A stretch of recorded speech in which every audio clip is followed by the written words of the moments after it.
Hello student, कैसे हैं आप सब। आई होप आप लोग बहुत अच्छे होंगे और आपकी पढ़ाई लिखाई अच्छे से चल रही होगी।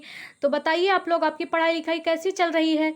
तो आप लोग लगातार मेहनत करिए, लगातार अभ्यास करिए और लगातार पढ़ते रहिए, क्योंकि लगातार पढ़ने से ही एक दिन सफलता ज़रूर मिलेगी, है ना। क्योंकि निरंतर प्रयास करने से ही सफलता मिलती है और निश्चित मिलेगी एक दिन सफलता। जब निश्चित करिए प्रयास करोगे तो सफलता एक दिन निश्चित मिलेगी। पढ़ने के लिए कभी भी बहाना नहीं बनाना है कि आज नहीं पढ़ेंगे, चलो रहने दो, कल पढ़ लेंगे, है ना। पढ़ने के लिए कभी भी बहाना मत बनाना, बस अपने तरफ से ईमानदार रहना। देखना एक दिन सफलता ज़रूर मिलेगी। तो चलिए इसी निरंतर अभ्यास में हम लोग कसम खाते हैं कि हम लोग लगातार मेहनत करेंगे और लगातार पढ़ेंगे, है ना। कभी भी पढ़ाई के लिए कभी बहाना नहीं बनाएंगे और सफलता एक दिन निश्चित मिलेगी।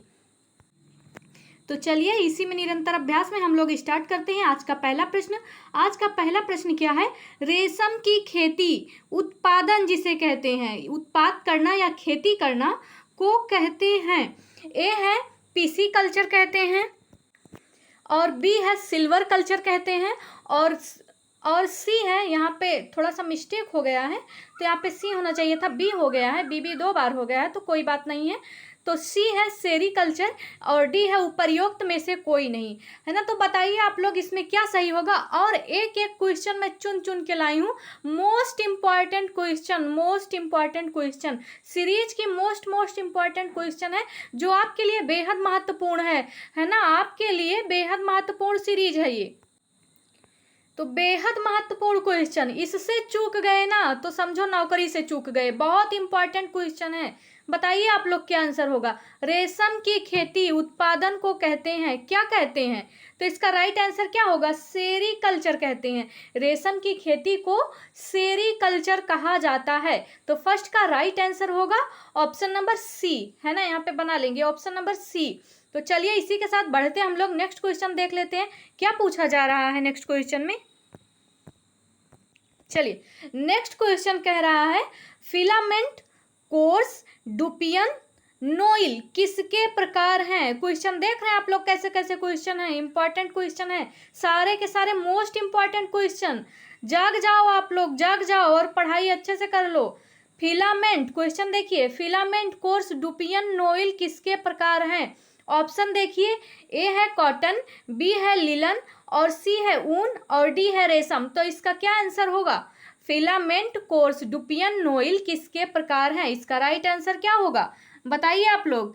ये सब किसके प्रकार हैं, तो ये किसके प्रकार हैं, सब रेशम के प्रकार हैं। फिलामेंट कोर्स डुपियन नोइल सब और सारे के सारे क्या हैं, रेशम के प्रकार हैं, है ना। अच्छा आप लोग ये बताइए, रेशम को कौन सा ऐसा रेशा है जो रानी के रूप में फेमस है, जिस रेशे को रानी कहते हैं, कौन सा ऐसा रेशा है।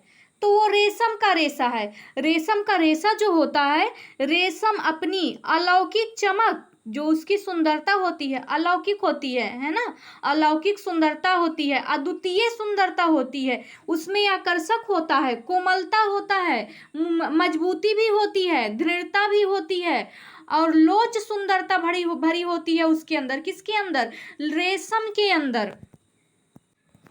और रेशम जो है ये अपने अद्भुत गुणों के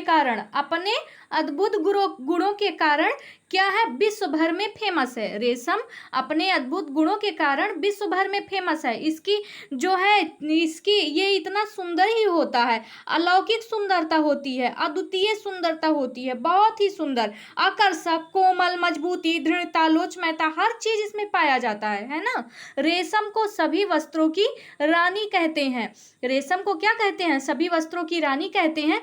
रेशम को गौरव प्राप्त है रानी कहलाने का, रेशम को सभी वस्त्रों की रानी कहलाने का गौरव प्राप्त हुआ है। यह एक प्रोटीन रेशा है। रेशम कहाँ से प्राप्त होता है,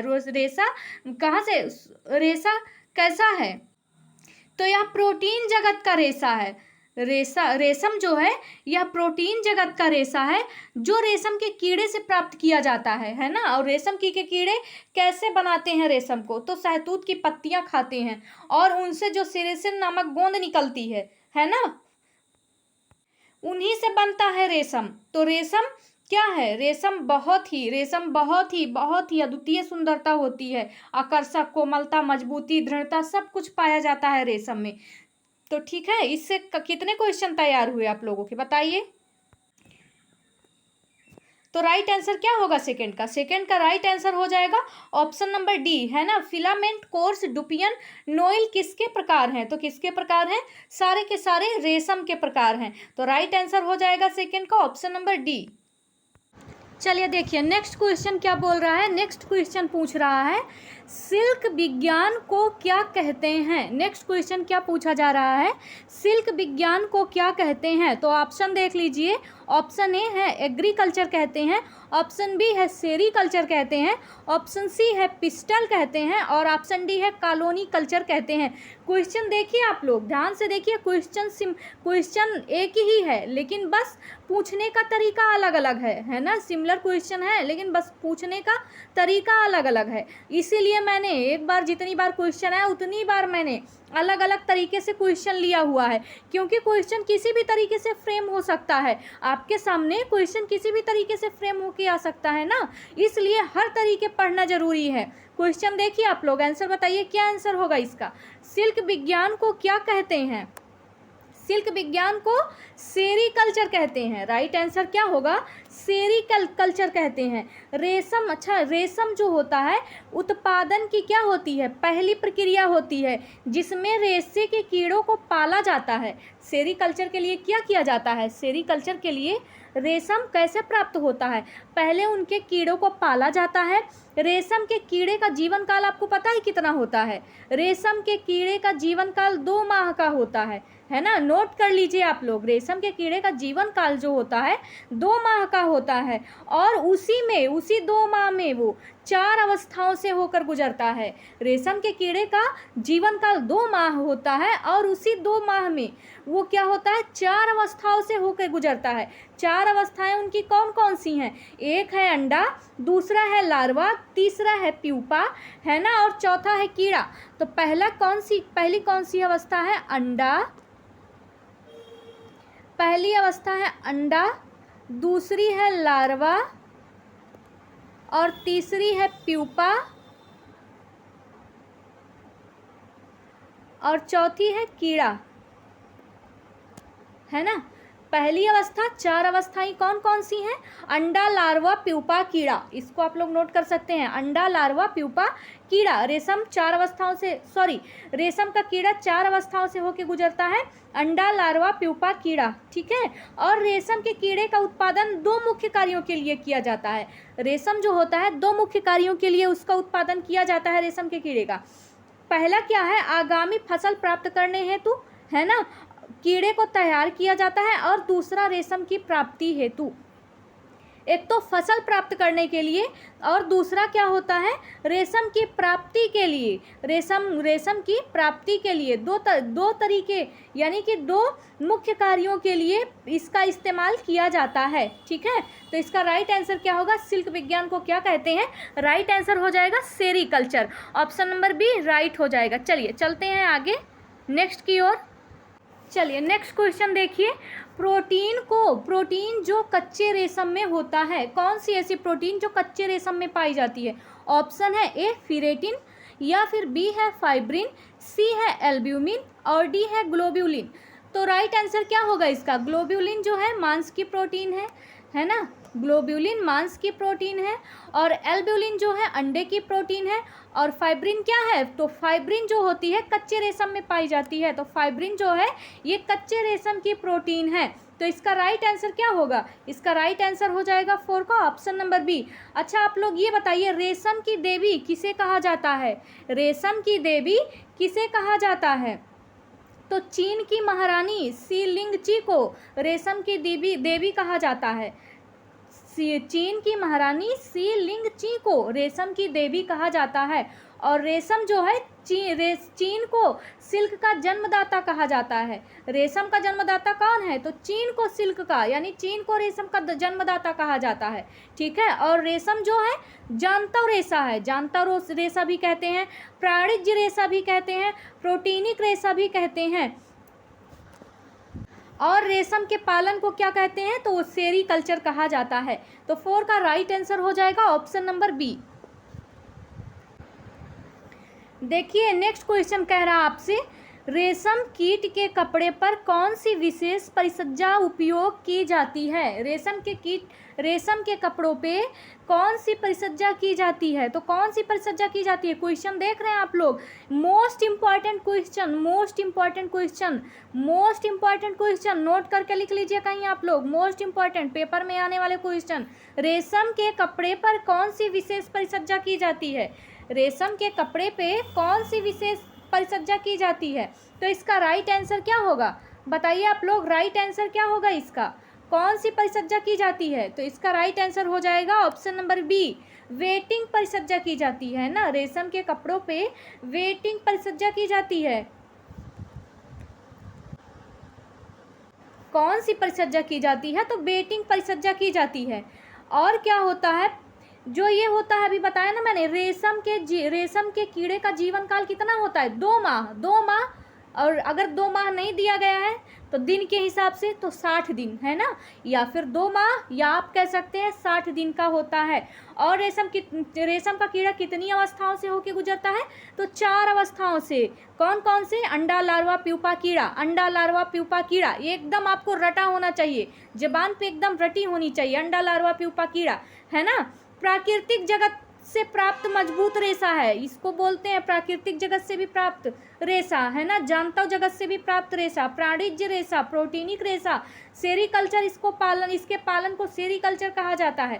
ठीक, अंडा जो होता है 12 से 15 दिन में जो होता है अंडा, है ना, 12 से 15 दिन बाद जो होता है अंडा जो होता है वह लार्वा बन जाता है। ठीक है, 12 से 15 दिन बाद अंडा लार्वा बन जाता है।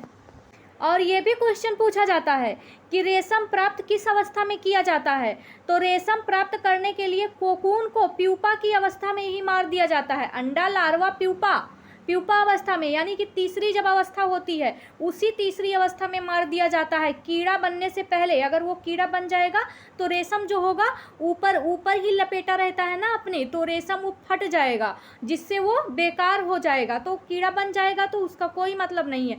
तो रेशम प्राप्त करने के लिए प्यूपा की अवस्था में अंडा, लार्वा, प्यूपा, कीड़ा, तो तीसरी अवस्था में अंडा, लार्वा, प्यूपा की अवस्था में उसे मार दिया जाता है। ठीक है, मोस्ट इंपॉर्टेंट क्वेश्चन है, तो राइट आंसर हो जाएगा 5 का ऑप्शन नंबर बी।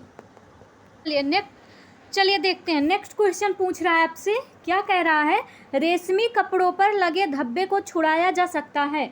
रेशमी कपड़े पर लगे धब्बों को छुड़ाया जा सकता है, कैसे छुड़ाया जा सकता है, तो ऑप्शन दिया गया है अवशोषक विधि के प्रयोग से, दूसरा है साबुन के घोल से, और सी है रासायनिक विधि से, और डी है इनमें से कोई नहीं। क्या आंसर होगा, आंसर बताइए आप लोग क्या होगा। रेशमी कपड़ों पर लगे धब्बों को छुड़ाया जाता है, मोस्ट इंपॉर्टेंट क्वेश्चन है, मोस्ट इंपॉर्टेंट क्वेश्चन। रेशमी कपड़ों पर लगे धब्बों को छुड़ाया जाता है, तो किससे छुड़ाया जाता है, तो इसका राइट आंसर हो जाएगा ऑप्शन ए, अवशोषक विधि के द्वारा, है ना। अवशोषक विधि के द्वारा क्या होता है, रेशमी कपड़े पर लगे धब्बों को छुड़ाया जाता है। क्या होता है, चिकनाई युक्त दाग धब्बे को छुड़ाने के लिए अवशोषक विधि का प्रयोग किया जाता है। जो चिकनाई युक्त होते हैं, जो चिकनाई लगे होते हैं कपड़े पे, है ना, जैसे तेल हो गया, ग्रीस हो गया, ये सारी चीज़ें, घी हो गई, ये लग जाते हैं कपड़े में ना, तो साबुन से धोने पर भी नहीं जाते हैं कभी कभी।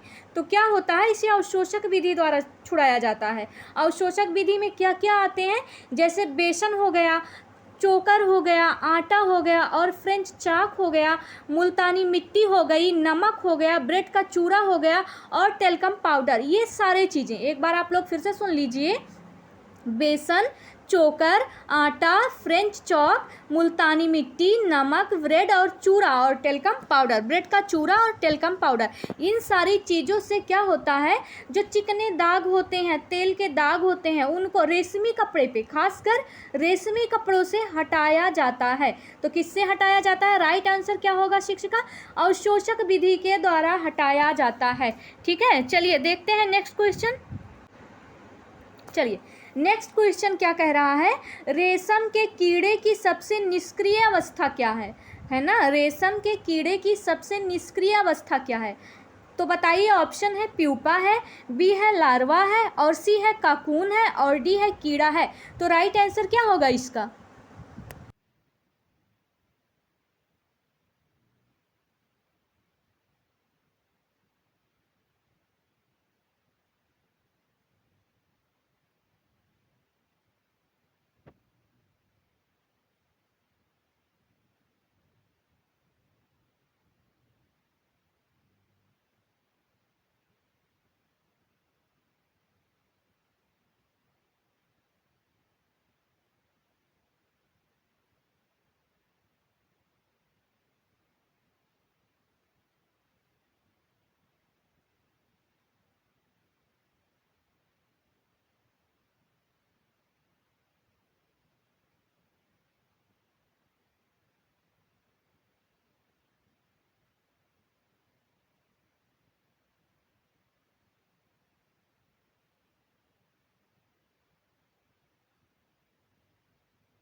चलिए नेक्स्ट क्वेश्चन देखते हैं।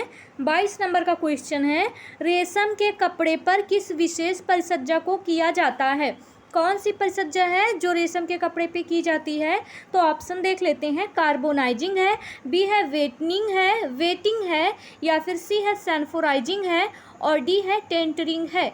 तो कौन सा है, क्या है, रेशम के कपड़े पर किस विशेष परिसज्जा को किया जाता है? तो राइट आंसर क्या हो जाए? वेटिंग। राइट आंसर क्या होगा? वेटिंग परिसज्जा को, है ना, रेशम के कपड़े पर वेटिंग परिसज्जा को किया जाता है। तो राइट आंसर हो जाएगा 22 का ऑप्शन नंबर बी। चलिए बढ़ते हैं नेक्स्ट क्वेश्चन की ओर। चलिए नेक्स्ट क्वेश्चन देखिए। प्रोटीन जो कच्चे रेशम में होता है, ए है एल्ब्यूमिन होता है, बी है फाइब्रिन होता है, सी है केराटिन होता है, या डी है ग्लोबिन होता है। तो राइट आंसर क्या होगा इसका? फाइब्राइन होता है। फाइब्रिन प्रोटीन होता है किस में? प्रोटीन में, कच्चे रेशम में। प्रोटीन जो कच्चे रेशम में होता है फाइब्रिन प्रोटीन होता है। तो राइट आंसर क्या हो जाएगा? Option number B. चलिए नेक्स्ट क्वेश्चन देख लेते हैं। क्वेश्चन 24 नंबर का, सूत जो एक जांतव कीड़े के कोकून से बनता है वह है। सूत जो एक जांतव कीड़े के कोकून से बनता है वह कौन सा है? कोकून, वह कौन सा सूत है ना, जो जांतव कीड़े के से बनता है? जांतव कीड़े से बनता है जानवर। ऑप्शन क्या है? ऑप्शन देख लेते हैं। ऊन है, बी है रेशम है, सी है रेशा है, और डी है रेशा। रेशा 2 बार हो गया है, तो यहाँ पे कर लीजिए आप लोग, रेयान कर लीजिए या फिर कुछ भी कर लीजिए, रेयान कर लीजिए, है ना। चलिए बताइए क्या है? सूत जो एक जांतव कीड़े के कोकून से बनता है वह कौन सा है? तो रेशम है। रेशम जो है जांतव कीड़े के कोकून से बनता है। राइट आंसर हो जाएगा ऑप्शन नंबर बी। चलिए देखते हैं नेक्स्ट क्वेश्चन। क्वेश्चन क्या कह रहा है? निम्नलिखित में से कौन सी छपाई की विधि नहीं है? कौन सी छपाई की विधि नहीं है? आंसर है, ऑप्शन है ब्लॉक, बी है रोलर, सी है स्टेंसिल, डी है बाटिक। डी है बाटिक। क्या होगा आंसर? आंसर क्या होगा? कौन सी छपाई की विधि नहीं है? तो छपाई की विधि क्या नहीं है? तो बाटिक नहीं है। ब्लॉक छपाई विधि है, रोलर छपाई विधि है, स्टेंसिल छपाई विधि है, बाटिक जो है ये छपाई विधि नहीं है। तो राइट आंसर क्या होगा? 25 का राइट हो जाएगा ऑप्शन नंबर डी। चलिए नेक्स्ट क्वेश्चन देखिए क्या है। 27 नंबर का क्वेश्चन, ऊन की मोट की विशेषता को क्या कहा जाता है? ऑप्शन देख लीजिए। ए है शेयरिंग कहा जाता है, बी है फेल्टिंग कहा जाता है, सी है कोहेसिवनेस है, ये कोहेसिवनेस कहा जाता है, या फिर डी है क्रिम्स कहा जाता है। तो राइट आंसर क्या होगा? ऊन की मोट की विशेषता को क्या कहा जाता है? ऊन की मोट की विशेषता को बी फेल्टिंग कहा जाता है। इसका राइट आंसर हो जाएगा 27 का ऑप्शन नंबर बी। चलिए देखते हैं नेक्स्ट क्वेश्चन। 28 नंबर का क्वेश्चन है, रेशम के कीड़े को बड़े पैमाने पर पालने तथा व्यवस्थापन को कहते हैं, क्या कहते हैं? ए है सेरीकल्चर कहते हैं, बी है एपीकल्चर कहते हैं, सी है पिसीकल्चर कहते हैं, या फिर इनमें से कोई नहीं। देख रहे हैं कैसे क्वेश्चन घुमा फिरा के क्वेश्चन, इसीलिए मैंने कई बार क्वेश्चन, एक ही क्वेश्चन कई बार, क्योंकि ये क्वेश्चन जो है ना पूछा कैसे गया, देखिए अलग अलग तरीके से घुमा फिरा के। आंसर एक ही है लेकिन क्वेश्चन का फ्रेमिंग देखिए अलग अलग तरीके से हुआ है। तो चलिए आंसर इसका क्या होगा? आंसर हो जाएगा सेरीकल्चर। ठीक है, राइट हो जाएगा ए, ऑप्शन नंबर ए। क्वेश्चन है, सबसे पहले रेशम का उत्पादन हुआ था, कहाँ हुआ था? भारत में, या फिर जापान में, या फिर फ्रांस में, या फिर चीन में? सबसे पहले रेशम का उत्पादन कहाँ हुआ था? तो बताइए आप लोग कहाँ हुआ था? कहाँ हुआ था रेशम का? सबसे पहले रेशम का उत्पादन कहाँ हुआ था? तो चीन में हुआ था। सबसे पहले रेशम का उत्पादन चीन में हुआ था। इसका राइट आंसर क्या होगा? चीन हो जाएगा। तो राइट आंसर होगा ऑप्शन नंबर डी। चलिए रेशम के कीड़े का जीवन चक्र होता है लगभग कितने दिन होता है? ऑप्शन देखिए, ए है 24 से 30 दिनों का होता है, बी है 27 से 63 दिनों का होता है, सी है 71 से 82 दिनों का होता है, और डी पूछ रहा है 90 से 120 दिनों का होता है। रेशम के कीड़े का जीवन चक्र होता है लगभग कितने दिनों का होता है? तो राइट आंसर हो जाएगा 27 से 63 दिनों का होता है। रेशम के कीड़े का जीवन काल 27 से 63 दिनों का होता है। रेशम एक कीट वर्ग का प्राणी है जिसका वैज्ञानिक नाम क्या है? बॉम्बिक्स मोरी। बॉम्बिक्स मोरी रेशम के वैज्ञानिक नाम, रेशम के कीड़े का वैज्ञानिक नाम क्या है? बॉम्बिक्स मोरी। अपने छोटे से जीवन काल में यह शहतूत की पत्तियों पर 300 से 400 अंडों का अंडारोपण करता है। कितना अंडा देता है ये? एक बार में 300 से 400 अंडा देता है, और प्रत्येक अंडे से लगभग 10 दिन में एक नन्हा मादा कीट लार्वा निकलता है। ठीक है, और 10 दिन में, कितने दिन में? लगभग 10 दिन में वो अंडे से क्या होता है? एक नन्हा मतलब तैयार हो जाता है मादा, एक नन्हा मादा लार्वा, एक लार्वा तैयार हो जाता है, और 30 से 40 दिन में सक्रिय वृद्धि के फलस्वरूप लार्वा गोल मटोल हो जाता है, यानी कि बढ़िया हो जाता है। तत्पश्चात 2 से 3 दिन तक अपना सिर इधर उधर हिलाकर अपने चारों ओर लार ग्रंथियों की सहायता से कोया या कोकून का निर्माण कर लेता है। वायु के संपर्क में आकर यही कोकून जो होता है सूख कर रेशमी धागा बन जाता है। ठीक है, तो रेशम के कीड़े का जीवन चक्र कितना होता है? लगभग 27 से 63 दिन का होता है। राइट आंसर हो जाएगा ऑप्शन नंबर बी। चलिए नेक्स्ट क्वेश्चन पूछ रहा है, रेशम है, रेशम कैसा रेशा है? प्राकृतिक रेशा है, कृत्रिम रेशा है? ए तथा बी दोनों है, प्राकृतिक रेशा भी है और कृत्रिम रेशा भी है, और डी ऑप्शन है इनमें से कोई नहीं। तो रेशम कैसा रेशा है? तो इसका राइट आंसर क्या हो जाएगा? इसका राइट आंसर होगा प्राकृतिक रेशा है। रेशम जो है प्राकृतिक रेशा है। ठीक है, तो आंसर हो जाएगा ऑप्शन नंबर ए। चलिए देखिए लास्ट क्वेश्चन आज का, वस्त्रों का राजा, सॉरी यहाँ पे होगा रानी, तो रानी कर लीजिए, रानी है ना।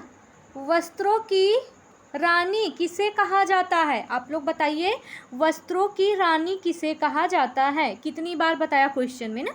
लिलन, बी है रेशम, सी है कपास, या फिर डी है जूट। तो राइट आंसर क्या हो जाएगा? इसका राइट आंसर हो जाएगा रेशम। रेशम जो है उसको वस्त्रों की रानी कहा जाता है ना। रानी, रानी हो जाएगा, रानी बोला जाता है, राजा नहीं होगा। राजा तो कपास को कहा जाता है और रानी रेशम को कहा जाता है। तो आज का क्वेश्चन आपको कैसा लगा? कमेंट में कमेंट करके ज़रूर बताइए ये क्वेश्चन कैसे लगे आपको। बहुत मोस्ट इंपॉर्टेंट क्वेश्चन है, मोस्ट इंपॉर्टेंट क्वेश्चन, रट लीजिए ज़बान पे, ये सारे क्वेश्चन रट लीजिए ज़बान पे, है ना, मोस्ट इंपॉर्टेंट क्वेश्चन। और अगर आप नए हैं तो चैनल को सब्सक्राइब कीजिए, वीडियो को लाइक कीजिए। Thank you.